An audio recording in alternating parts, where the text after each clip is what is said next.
What's up, Aventis fam? Welcome to the podcast series Aventis News.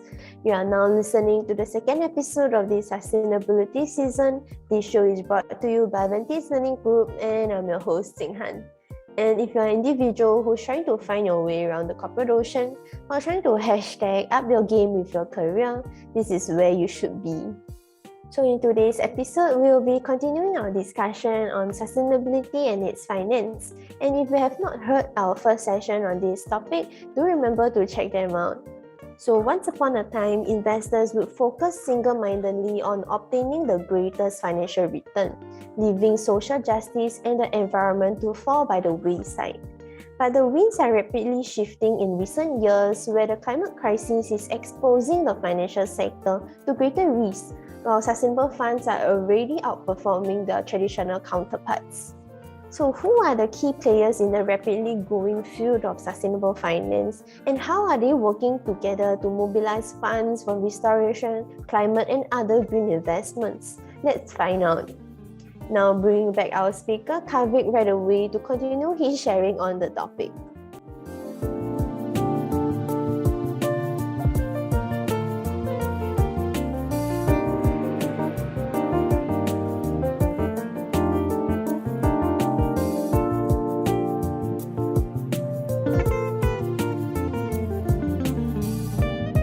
Hi Kavik, welcome back to our show. Hey Jinghan, thanks for having me again. It's my pleasure. How have you been? I'm good. It's looking forward to 2022. Okay, so moving back to our topic as we discussed in our episode last week. So how is the finance industry, for example, organizations such as banks, affected by sustainable finance? So when you talk about sustainable finance, of course, when it comes to banks, I think they are the issuers of sustainable finance in today's world, right? So as we spoke in the earlier episode, we realized that this has become mainstream. Started off with European banks, and now it's moved on to Asian banks. In Singapore, you can see that banks like DBS, UOB, and OCBC have started out, meeting sustainable finance. So their roles essentially would be to be the guardians of ensuring the accountability of sustainable finance and the transparency that they have with retailers and investors on sustainable finance. So they have a huge role to play in actually maintaining the integrity of the sustainable financial ecosystem, right? So we don't want to have a episode where sustainability finance is being meted out, but actually it's still mainstream finance, right? Traditional finance, sorry. So they have a role to play. They need to uphold and upkeep the industry, especially in the absence of a regulatory or governing body that oversees sustainable or green finance, which I said previously might be something in the pipelines that might be coming soon. So in the absence of that, then they have to uphold the integrity of sustainable finance, and they have to continue pushing the needle, not just looking at low-hanging fruits, but really push industries to obtain higher goals, all right, to really push their limits, to really create that transformational shift in sustainability with that finance that has been meted out. So can you share with us what actions have they taken to integrate sustainability into their business practices? So like take financial services, for example, how has it changed? Well, I mean, when you look at financial services, right, I mean, of course, now financial services have opened up a separate scope for sustainable finance, all right? So, what they're offering to customers right now is a gamut of choices, right? So as I said in the previous episode, there's more innovative sorts of finances coming up. Not just looked at sustainability linked loans. You're also looking at green exchange traded funds, green indexes, for example. And then, of course, you're looking at more dynamic securities and derivatives, financial derivatives as well. And, you have also impact funds, for example. So, and then there's also the element of other, in other parts of the world, you have the pension funds that are really invested into, green projects, for example. So I would say it's quite dynamic. So and financial services are looking for talent to administer this, right? So they're looking for ESG talent or sustainability talent to help to administer this sort of green financials products for end markets. So in that sense, they need to weave this into mainstream, right? So when you structure a deal, it's typically on the tenure of for example, when you talk about a loan, you talk about the loan tenure, you talk about interest rates, and then the payback period and stuff like that. But when we talk about sustainable finance, then there's another element of sustainability that comes in, right? So that's where your sustainability goals are being set and agreed upon, right? And that's where probably a discount rate is also factored in if you meet those goals. And if you don't, then there's a penalty. So deciding on that penalty as well. So this is just an example of how it is different from traditional or mainstream finance. So there's an additional layer. And then, of course, there's a requirement for ESG and sustainability talent within financial institutions to drive and mandate this. So how does the Task Force for Climate-Related Financial Disclosure recommendations affect Singapore's economy? Well, the task force, TCFD for short, it's still a voluntary scheme, right? So when you talk about that, it requires you to look at your physical and transitional risks, right? When it comes to understanding your climate-related risks. And even though it's voluntary, a lot of companies have really used that as a framework for disclosure and to really map out their physical and transitional risks in relation to climate change. All right. So, I mean, that has with any voluntary standards, that has the possibility of being sort of what I call parked into or adopted into mainstream sustainability finance frameworks or protocols. So that's a possibility. And of course, as time goes on, then these standards will continue to evolve, right? I mean, it won't be cast in stone. So there will be evolutions to that. And increasingly, with more adoption, then it could be recognized as a standard for, other geographies, not just Singapore, but other geographies, for companies to really start quantifying their physical and transitional risk related to climate change. All right, so that's been a good, useful toolkit for companies. I think a lot of these companies, several of the more prominent companies in Singapore have already used TCFD as a framework to disclose on their climate-related financial risks, and that is a good stepping stone to sort of determine where your risk lies with regard to climate change and how you integrate your business and your bottom line with understanding of climate risk within your business itself. Yeah. Why do you think we have to fund the circular economy, and what are some of the examples of green investments in circular economy? Well, circular economy it's a theme, it's a concept. I mean, we prefer to look at it as circular solutions, right? I mean, we've not attained a circular economy yet, so it's just essentially a circular. We are exploring circular solutions, and this is where we try to reduce. Our footprint. We try to pivot from a very linear traditional economy to a circular economy, right? So we try to find value and purpose in the waste that we generate, and feed it back into our production lines. All right. So an example would be, plastic recycling. All right, where you basically, plastic bottles are thrown away, recyclers collect them. They shred them into pellets, flakes, make them into pellets and raisins, and then feed them back into the plastic production line. So this is an example of a circular solution. And there are many more other ones, right? For example, even in heating systems, right? How do you trap heat effectively? And then how you channel it for other purposes, heating your water tanks, for example, right? So heat trapping from cooling systems and then channel it into water tanks. So this is examples of that. And how do you repurpose equipments are, another aspect of that. So why this is important? Because, I mean, this has been a crucial solution to create value in our economy, right? So, I mean, one man's waste is another man's treasure. And how do we create that ecosystem to establish? And that also requires a bit of finance and investment to kickstart, right? So if you're talking about a plastic bottle recycling plant, that requires investment. So that's where your sustainable or green finance can be directed to, essentially.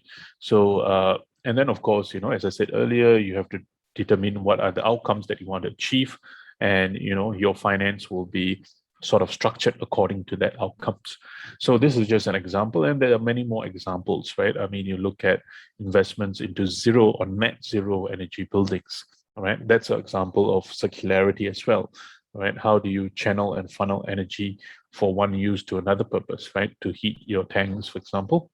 So in a nutshell, as long as the overarching purpose is clear, and the outcomes are clearly defined, then there's always a possibility for sustainable finance to come in to be a lever for that change to happen, to enable circularity. And sustainable finance also has a major role to play in building back better and contributing to a sustainable and resilient recovery from COVID-19 pandemic. So what is your thought on this? Yeah, and that's something that has been talked about for at least the last couple of years, right? I mean, powering a green recovery, and I mean, COVID was a sort of gave us a push in the back to really push us. I mean, to channel us in that direction, right? So, I mean, post COVID, I think a lot of companies, as I said, it was a black swan event, and a lot of companies took that opportunity to repurpose their mission and motivations, and repurpose or realign their business as well. So you saw big companies like especially in the oil and gas industry, trying to pivot towards green energy, pushing more investments into clean energy, for example, and exploring other forms of more sustainable energy. So that's one aspect of that. And then, of course, the whole recovering stronger or emerging stronger from COVID meant, seeing opportunities within the green space, right? So how do you actually enable your business to be more sustainable? So business models were being evaluated, and companies really saw that opportunity, a missed opportunity perhaps if they had not started earlier. But I think if you're not on that bandwagon right now, it's a bit late, because I think a lot of companies have really used this last 2 years to seize that opportunity to pivot, and that actually makes for a more sustainable ecosystem that we operate in. So it probably it's one of those mega trends that has sort of kicked off, as at least from early this year, where companies have really seen value in pivoting towards a green industry. So two themes that stand out would be technology and sustainability, right? And that's where companies are really seeing what is the change they can make, and what's the difference that they can make, and how this will spur their growth moving beyond the COVID-19 episode. And then also, what advice do you have for people who are planning to, or who are just started on their green investing journey? Well, I said investment is always a journey. So, I mean, if if you're looking for quick returns, then you should not be involved in that for sure. And of course, as I said previously, I think there's always a balance between the impact that you want to achieve and the returns you want to achieve, right? So, understanding that fine balance is very important.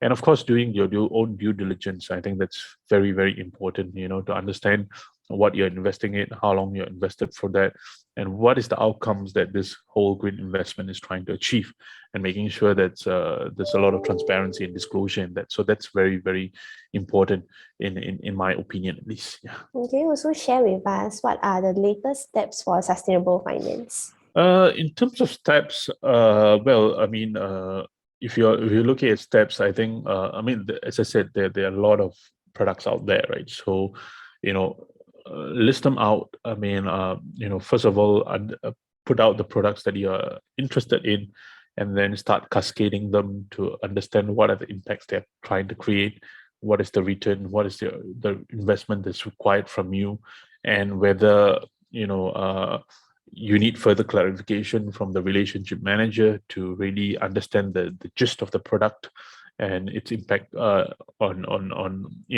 societies, for example, or the intended target audience. I think that's very important, and you have to really essentially sit down and do your homework. Right? I mean, do research and really challenge the institution that is offering these products, to really ask them what I call the difficult questions regarding that product. So have a very systematic approach.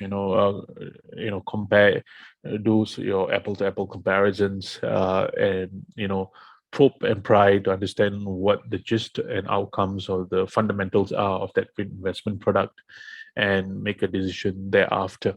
And always be prepared that the returns might not be as rosy as your traditional financial products, but it could be still very much impact worthy, and if the numbers work out, and that happens over a longer term, essentially. So, are there any future plans in this area? Definitely, as I said earlier, I mean, we are looking at I think there's a lot of pressure that will come down on financial institutions for greater disclosure on the products that they're putting out. There will be need for more reporting. There will be more surveillance, for example, from institutional bodies relating to sustainable finance.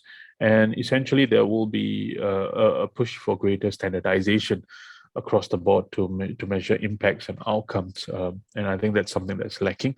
So, and that also helps investors, because then they have a level playing field for comparison as well.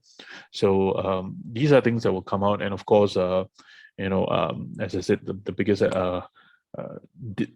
sort of threat in the room is the threat of greenwashing, right? So that has to be addressed as well. And I think all this that I mentioned above will be useful in addressing that threat of greenwashing. So now, before we end our session on sustainability and its finance, could you also leave us a take-home message for our listeners, or any golden rules that encourage you to keep going? Well, I mean, if you're really interested in those products, as I said, do your due diligence of that, understand the product completely, and that would require educating yourself as well on what sustainable finance products are. And if in doubt, consult different parties. If you're not an expert in that field, or you think that you have inadequate knowledge to understand that product, then seek experts, seek third-party views, and do a bit of knowledge investment in that product to understand the true essence of it and what its intended outcomes are before moving forward to your next stage, which is your investment stage. So, and of course, understanding the trade-offs between the outcomes and the return is very important, and ensuring that there's a balance in that is quite crucial as well. Thank you, Kavik. Thanks so much for coming onto our podcast. Thank you, Jinhan, for your time. Thank you so much. Yeah. Hi, Aventis fam. From this session, we now know that ESG thinking is rapidly changing the job of financial professionals across the board. While that disruption could leave some folks behind, people who learn or even help invent this new space are likely to help their company create more value, accelerate their own careers, and create the opportunity to use their day job to make a big difference in the world.